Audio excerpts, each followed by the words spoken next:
W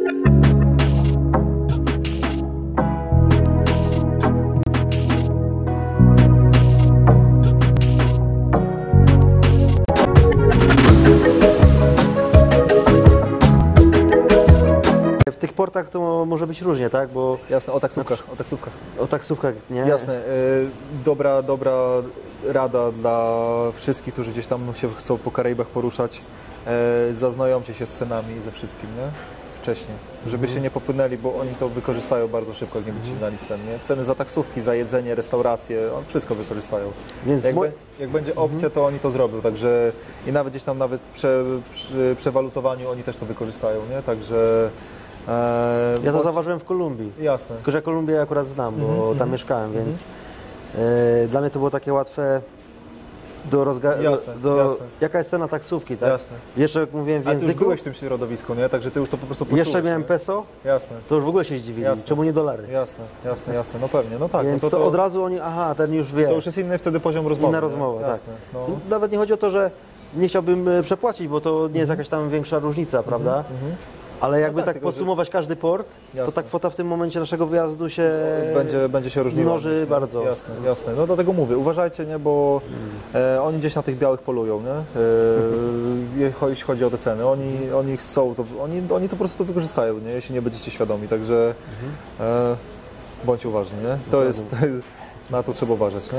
No właśnie, a jeszcze masz jakieś inne rady, które byś udzielił takim, nie wiem, początkującym osobom, które nigdy nie były na rejsie i o tym marzą? Właśnie ten odcinek jest taki, żeby was zachęcić do takiej podróży. Żeby zachęcić, jasne. Bo ja na przykład mam bardzo pozytywne odczucia. Jest nawet lepiej niż myślałem, że będzie. O, ja to tak. Na pewno będziecie musieli gdzieś tam, nie bójcie się też wsiąść w samolot i gdzieś polecieć, bo większość tych super statków, one gdzieś tam przez Europę czasami przepływają, ale raczej te główne te atrakcje są poza Europą, nie? No bo to chodzi o te miejsca, nie? Tak. A zwłaszcza z Polski, z Bałtyku, tam mało który statek fajny, taki prestiżowy się wybiera. Jest kilka tych, które tam po tej Skandynawii, ja widziałem, że tak, i jest tam port, widziałem w Gdańsku jeden, ale to jest dosłownie jeden dzień i to jest moment, a tak ogólnie te wszystkie największe statki, one Karaiby, Ameryka Południowa, Alaska, Australia i Oceania cała, więc to są te regiony, nie? Także na pewno prawdopodobnie musielibyście gdzieś dolecieć samolotem na wyspę jakąś, gdzie będzie jako ten port główny, nie? No czyli tutaj Barbados jest takim my jesteśmy na Barbadosie fajnym miejscem. No tak, tylko trzeba teraz też zobaczyć, gdzie jest Barbados od Polski, nie? To trzeba, no mówię, nie? To nie jest Cypr, nie? To nie jest Cypr czy Malaga, czy jakieś inne miejsce, nie? Bo to trzeba polecieć. Jedna uwaga do Barbadosu, jeśli ktoś ma drona, to musi być pilotem i ubezpieczenie wykupić, więc... Naprawdę? Bez tego w ogóle nie ten? W teorii możesz wziąć, ale mogą ci go skonfiskować, więc nie ryzykowałem, mimo że... A ubezpieczenie po co? Żeby co, jak będzie jakaś sytuacja? Ubezpieczenie od wyrządzonej szkody teoretycznie. Okay. Chociaż ja nie do końca wiem, jakie są prawdziwe powody, że tych dron... Dostaniesz prawdopodobnie tą zgodę, ale musisz mieć jakby licencję. Jasne. A nawet na te drony zabawkowe, nie? Jasne, te mini. jasne. Więc jeśli macie drona, to tu jest taka... Bo to jeszcze kilka lat temu, pamiętam, nie było takimi. Można było z dronami robić ogólnie tu można na statku mieć, bo to wyczytałem, że jest wszystko spoko i tam gdzieś na miejscu, gdzieś sobie, gdzie oczywiście można filmować, to możesz to robić, bo w porcie to jest za blisko, ale gdzieś tam, nie wiem, pojedziesz na wycieczkę sobie, możesz nakręcić jakiś filmik. Ale niestety no teraz jest problem, jak dostać się na Barbados legalnie z dronem. Bo pewnie ci go mogą wyciągnąć, nie? Jako ten. Więc lepiej tutaj to zrobić legalnie, więc to od razu wam mówię, żeby ktoś się nie wpakował. Też w internecie czytałem wiele opinii przed wyjazdem, więc stwierdziłem, że lepiej temat odpuścić, jak nie ma się tej licencji. No właśnie minus jest taki, że jak planujecie wyjazd, to sobie zróbcie licencję pilota i wykupcie ubezpieczenie. To ja wam z mojej strony ja wam to tak polecę. Krystian, możesz mi powiedzieć, co polecasz, jakie inne trasy tutaj poza Karaibami, bo wiadomo. Jasne. Są jeszcze pewnie jakieś. Alaska.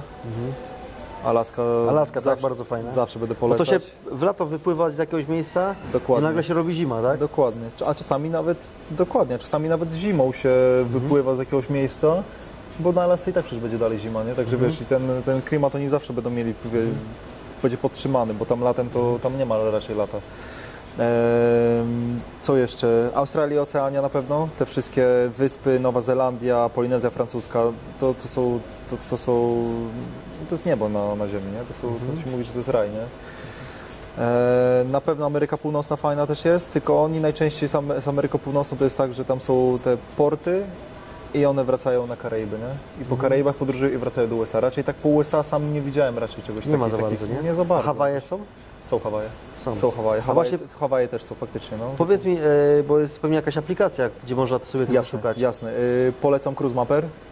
Aplikacja w Apple Store albo w tym sklepie Play z Androidem. Wpisujecie nazwę statku i macie wszystko od A do Z, także polecam, bo można się wszystkiego dowiedzieć. I o specyfikacji statków, ceny za cruzy, wszystko, dosłownie jest wszystko, naprawdę. I nawet są te pokazane wycieczki 2 lata w przód, czyli możesz sobie już zacząć planować, co będzie za 2 lata. I są wszystko podane ceny, porty, także kosmos. I nawet na mapie jeszcze można zobaczyć, gdzie statek jest w aktualnej lokalizacji, więc to już jest w ogóle, to już jest bajer, nie? To bardzo fajnie, jak bardzo fajna aplikacja. Mówicie rodzinie, że gdzieś tam popłynęliście, oni was Jasne, oni mogą wszystko sprawdzić, wszystko i widzą wszystko jakby. Dosłownie można zobaczyć, gdzie będzie następny port. Każda jest informacja, nie? Nawet widziałem jeszcze niektóre informacje pokazują, ile jest ludzi aktualnie na statku, to już jest w ogóle bajer. No to takie coś to już jest w ogóle, to jest następny poziom. No ale mówię, ten Cruise Mapper super, nie? Jak ktoś będzie zainteresowany, to na pewno polecam to ściągnąć i wpisać nazwę statku i macie wszystko od A do Z, naprawdę, wszyściusieńkie. Więc link do tej apki gdzieś tam się znajdzie w opisie tutaj tego filmu. Więc gdzieś tam dodamy go. Pewnie. No a jak się w ogóle pracuje tutaj, jakbyś mógł powiedzieć? Czyli teraz idziemy na stronę moją, tak? Tak, zacznijmy jak tutaj w ogóle, dlaczego się tu w ogóle znalazłeś? Jasne. Przygoda, szukałem czegoś nowego. Ja byłem zmęczony totalnie pracą na lądzie, pracowałem przez prawie 3 lata w Niemczech, w hotelu pod Berlinem. Super przygoda, super pieniądze, ale ty chyba sam zresztą coś o tym wiesz, nie? Gdzieś tam człowiek szuka dalej czegoś nowego, jakichś nowych bodźców. Ja byłem totalnie przytłoczony pracą na lądzie, jeszcze nie jestem aż tak stary i gdzieś tam szukam dalej, nie? Tych wrażeń i spontanicznie przyszła oferta z polecenia, ktoś tam powiedział mi, żebym spróbował na statkach i cała procedura ogólnie jest bardzo długa. Dużo papierów, trzeba załatwić wizę do USA, z papieru o braku karalności, o tym niekaralności, to jest strasznie dużo tych papierów. Jezu, ja jak to wypełniałem, to ogólnie wszystko zajęło prawie miesiąc, to jest kupa czasu, nie? Naprawdę. To do pracy to niektórzy to się jutro możesz pracować, prawda? No tak. A tutaj trwało to miesiąc, także to było bardzo długie. No ale ja nie żałuję na razie, nie? Ja nie żałuję, bo to jest naprawdę przygoda życia i tyle, ile zwiedziłem miejsc, tyle, ile poznałem ludzi, to się w pale nie mieści, także wydaje mi się, że doświadczenie jak najbardziej super, nie? Także ciężko dostać pracę, bo mówisz, że dużo papierologii jest, ale... Trochę jest tak. Jest taka rozmowa w ogóle, cała procedura wygląda tak, że na przykład jest rozmowa o pracę przez WhatsAppa, przez kamerkę z panią taką koordynator, rozmowa oczywiście po angielsku, później do omawiania szczegółów po polsku. I jeszcze przed wyjazdem, jeśli mówimy tylko stricte o spa, bo ja mówię tylko o spa, wiem, że poza spa raczej już się płynie prosto na statek. Nie ma żadnych... Po przyjęciu do pracy płynie się na statek.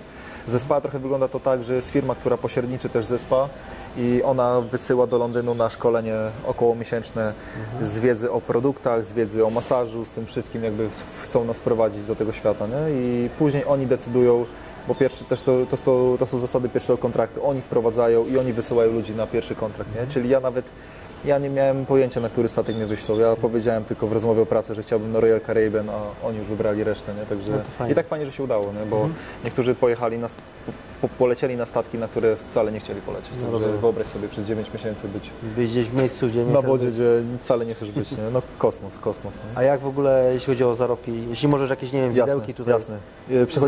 Przechodzimy do konkretów, tak? Przechodzimy do konkretów, jasne. Ludzie lubią mięso. Jak jest lipa, jak nie robimy nic i jest naprawdę tak pusto, to $800, tak jak Ci wcześniej powiedziałem, podstawa $800 i to wiem, że możecie być zdziwieni, bo to są śmieszne pieniądze, nie? Nawet dla Polaka już $800 to jest 3500, 3600, to nie są jakieś tam, nie? Ale się cała zabawa zaczyna, jak ludzie zaczynają być, czyli wtedy mamy procenty od 18% od zabiegów i 8% od produktów, plus dodatkowe napiwki, czyli tak naprawdę wszystko to, co zrobimy, to te procenty potrafią się później odbić i to tak dosyć bardzo mocno. To zależy od klientów, prawda? Bo jasne. Słyszałem, że Amerykanie są bardzo fajni tutaj. Jasne, Amerykanie potrafią zaskoczyć, naprawdę. Dla nich danie 20 co najmniej dolarów to jest nic. To jest nic. To jest w ogóle jak... To jest w ogóle jakiś bonus śmieszny, nie? Także oni potrafią też wydać takie pieniądze na spa, że to się w głowie nie mieści. Naprawdę, to są... Oni horrendalne pieniądze wydają. Na tym cruisie teraz, na którym byłeś, był pan, który na same masaże ze mną wydał $1500, no to wyobraźcie sobie, nie? Za same masaże $1500, plus kupił produkty, plus mówię, że właściwie mu tylko pokazałeś te produkty, on już od razu mówi, daj mi wszystkie. On tak? w ogóle on po prostu wziął, on się nawet nie... Tacy klienci to w Polsce chyba byś takiego nie znalazł. Mało. Albo bardzo mało, nie? Takich osób, które mało, tak raczej mało, w tej kategorii tak. On nawet się nie zastanawiał, po prostu to mówi dobra, nie? Nawet, a najlepsze to jest też to, że nie pytał o cenę. To jest też takie śmieszne, nie? Że dobra, i teraz jeśli już pracujemy, jeśli te obroty są na tym spa robione,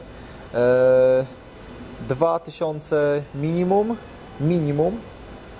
3,5 na takich statkach jak ten maksimum. Więcej się nie zrobi na tym. Na większych statkach da się zarobić więcej, nie? I albo na tych liniach bardziej prestiżowych. Tak? I mam na myśli, że nie, że coś jest lepszego niż Royal Caribbean, tylko mam na myśli, że są dwa brandy, czyli Celebrity Cruises i Disney, gdzie ludzie stricte przyjeżdżają, którzy chcą wydawać pieniądze, taka już śmietanka, nie? I oni tam naprawdę, bo nawet same ceny tych cruzów są kosmiczne. I ja wiem, że dla takiej osoby później wydanie $300 na masaż to nie jest nic wielkiego, jeśli ona wydaje 15 000 za cruz, bo takie są ceny, nie? Takie widziałem za 2 tygodnie cruzu, także na takich statkach mniejszych do 3500 terapeuta spa $. Czy to jest mało, czy to jest dużo? Dużo nawet, nie? Myślę, to nie jest mało. Myślę, że to jest fajnie. 3,5 koła?